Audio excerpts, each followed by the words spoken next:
En lo más profundo de los bosques de Transilvania, donde la niebla nunca se disipaba y el sol apenas tocaba la tierra, se encontraba el pueblo de Ravencroft.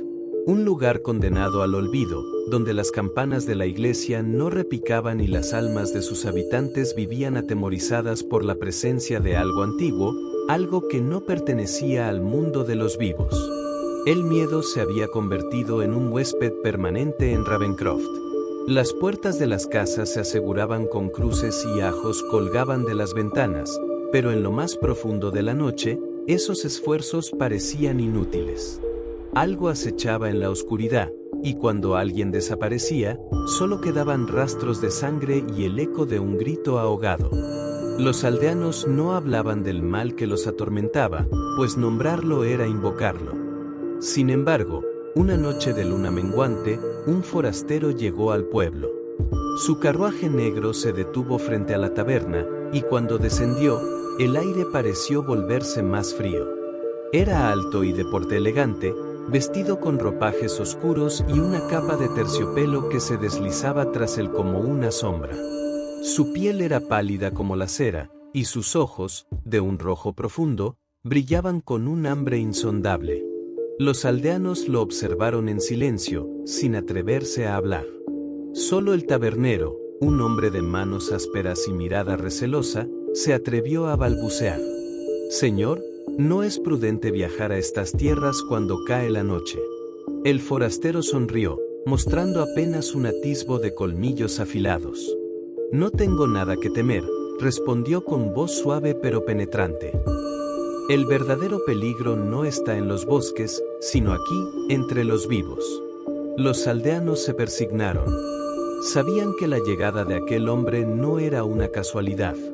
Algo antiguo y maldito había cruzado sus límites, y la sangre pronto teñiría sus tierras una vez más. El forastero se instaló en la vieja casona en las afueras del pueblo, una mansión en ruinas que había permanecido deshabitada durante generaciones.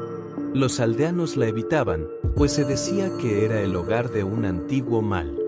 Aquella misma noche, una tormenta oscureció los cielos, y un viento helado sopló desde el bosque, como si la misma naturaleza presintiera la tragedia que se avecinaba. Al amanecer, el cadáver de un joven fue encontrado colgado en la plaza del pueblo.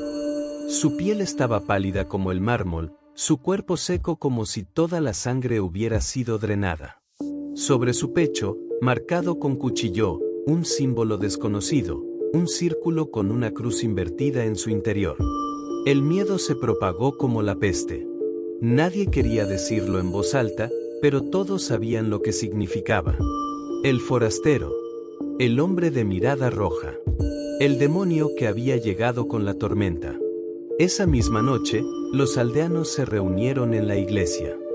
Velas temblorosas iluminaban los rostros angustiados mientras el padre Gregor, el sacerdote del pueblo, alzaba la voz. Dios nos ha abandonado. Este mal no es humano. Solo hay una forma de detenerlo.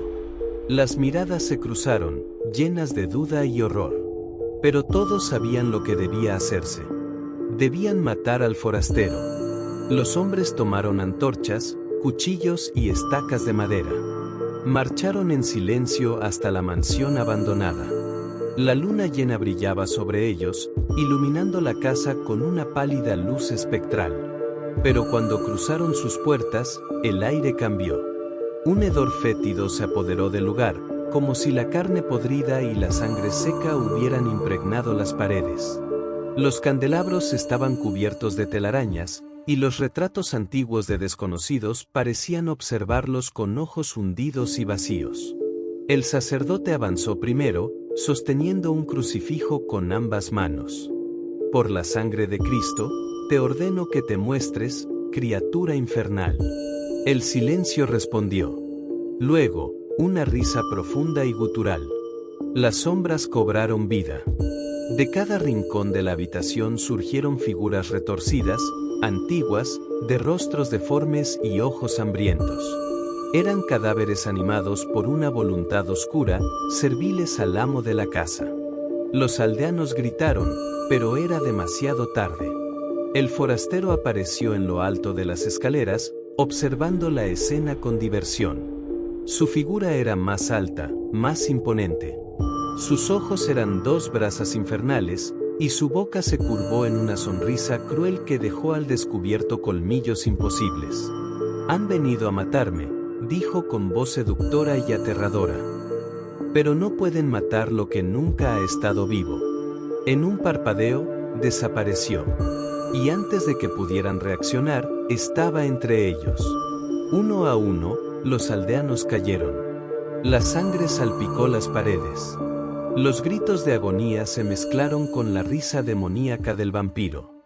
Cuando la masacre terminó, solo el sacerdote permanecía con vida, arrodillado, bañado en la sangre de su pueblo.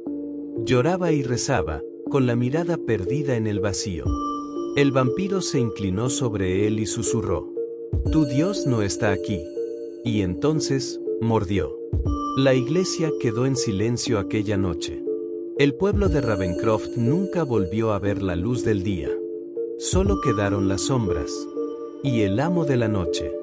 El sol nunca volvió a salir en Ravencroft. La aldea quedó sumida en una penumbra eterna, donde el cielo siempre estaba cubierto por nubes espesas y el viento silbaba entre las casas abandonadas. Los cuerpos de los aldeanos masacrados nunca fueron enterrados. En su lugar, yacían esparcidos por las calles, pudriéndose lentamente bajo la mirada hambrienta de las criaturas que ahora gobernaban el pueblo.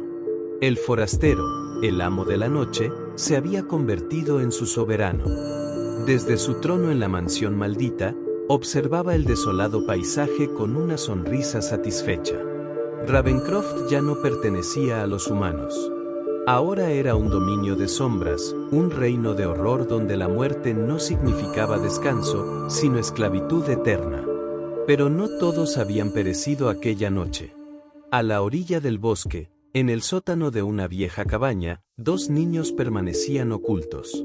Luca y Anya, hermanos huérfanos que habían sobrevivido a la masacre refugiándose bajo las tablas del suelo mientras la sangre empapaba la madera sobre ellos. Sus cuerpos temblaban de hambre y miedo, pero sabían que salir significaría la muerte. O algo peor. Las noches pasaban, y los murmullos de los condenados resonaban en el viento. No eran solo lamentos, eran voces que llamaban, que susurraban promesas dulces y aterradoras. «Ven con nosotros.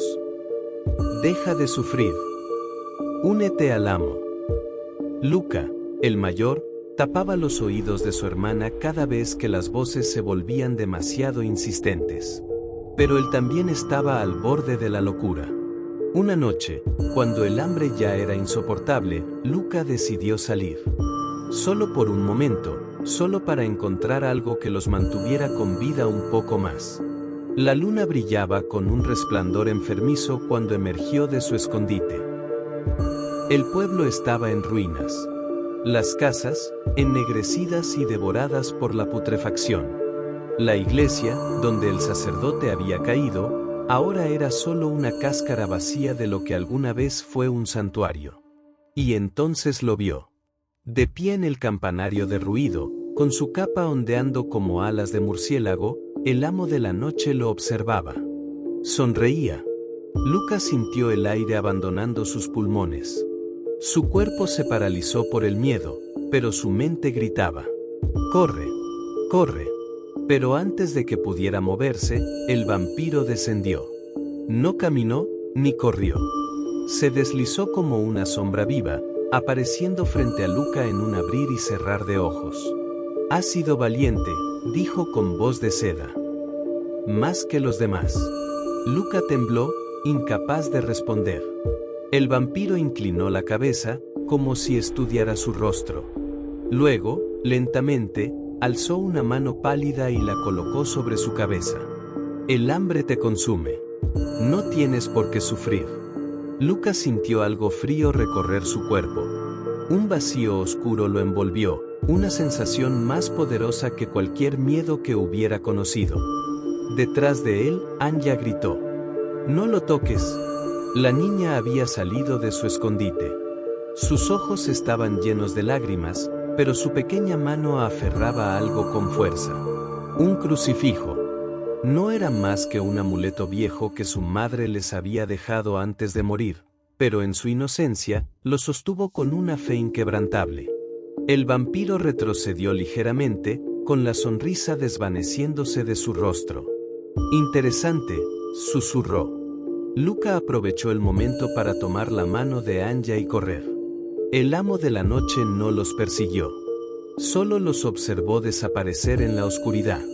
Porque sabía que no podían huir. El mundo afuera ya no existía para ellos.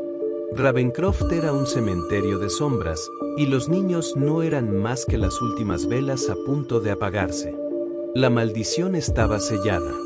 Los siglos pasarían, y el nombre de Ravencroft se perdería en los mapas. Pero en las noches sin luna, cuando el viento silbara entre las ruinas y el eco de risas fantasmales recorriera los bosques, los viajeros contarían historias sobre un pueblo olvidado, donde el amo de la noche aún aguardaba, donde el hambre nunca terminaba, donde la muerte nunca era el final.